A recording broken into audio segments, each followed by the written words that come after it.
This Family Life News podcast is made possible by the support of listeners like you.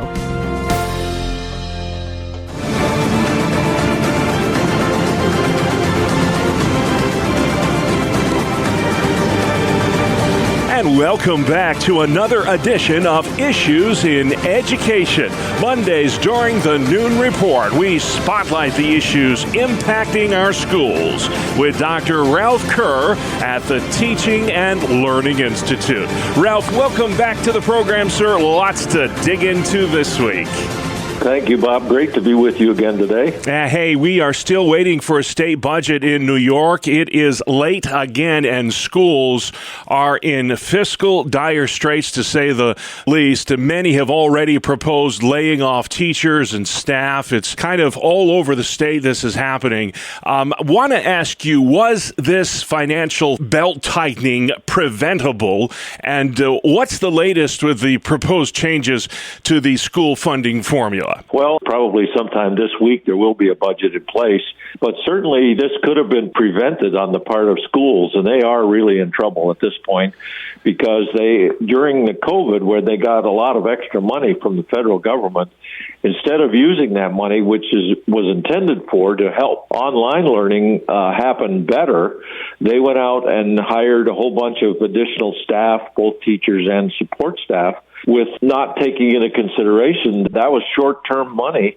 and now it has indeed run out. And so, as you said, many districts are looking at laying off teachers and staff. If it doesn't happen in your district this year, it will next year because there's just not the money to support it going on into the future. Quick follow-up. A lot of the complaint has been, why is it the teachers that are being laid off and not the administration? It seems like whenever there's layoffs, it's always teachers and never administrators. Is that a valid argument? Well, certainly the area of administration needs to be looked at whenever there are cutbacks. In some districts, there's no doubt that there are too many administrators. We just need another boss. Yeah. Too many chiefs, not enough Indians, so to speak. But it is unfortunate, obviously, when anybody is laid off, because the people that are being laid off, it wasn't their fault for the decisions that were made earlier by the superintendent and the boards. Well, hey, the teacher shortage crisis is a problem in both New York and Pennsylvania. And Pennsylvania is doing something about it. Governor Shapiro just this month and recently signed an order that allows student teachers to apply for stipends that can pay them up to $15,000. This is for student teachers. Since 2011, Ralph, there's been a 70% drop in the number of certified teachers in the Commonwealth. How do you think this stipend will help in reversing the teacher shortage problem? Well, I think it's a variation on a theme that many states are now looking at, and that is paying student teachers a stipend with the condition that while they complete their bachelor's degree and in some cases even their master's, that they would commit to work for that district maybe for 2 years after they receive their degree. So it's worthwhile in that sense. But let me just add one word of caution. It takes a special person to be a teacher. And if your motivation for being a student teacher is to pick up $15,000, that's not going to help you in the end. Student teaching really is intended to help students decide whether teaching is for them or not. As long as you keep that in mind, I think it'll work out fine. If you're looking to get into teaching to get rich, keep looking because it's not going to happen. Yeah, and there are so many wonderful teachers out there too. We want to encourage them as much and as often as we can. And then finally, Ralph, it's coming up fast in New York. Prospective school board candidates, you have just a week left to get your petitions in. April 22nd is the deadline that they must be in. That vote on school boards is May 21st this year. Ralph, what are some of the responsibilities of school board members in New York? Well, on our website, whyrun.org, we have a section that answers that question specifically. But let me just hit three of the most important ones in my mind. One is that it's the board's responsibility to hire and evaluate the superintendent of schools.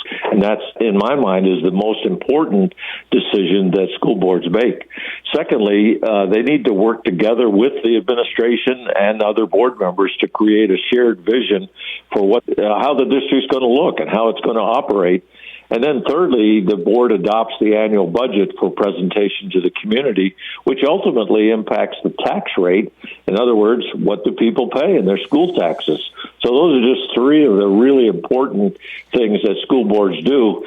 Let me just say that I spoke recently with somebody who was still considering running for their school board. And as you said, there's not much time left, but I certainly encourage people that think maybe God is prompting them to move in that area, to make that final step and get your petition in very quickly. All right, yeah, there's just a week left in New York for you to do that. And if you want to know more about what it takes to run for school board, maybe I should consider running for school board. Ralph, you have a wonderful website where folks can go and learn more about that very topic. What is it? Just simply whyrun.org, whyrun.org. And by the way, did you say Bob Price was running for school board? I did not, but thanks for playing along.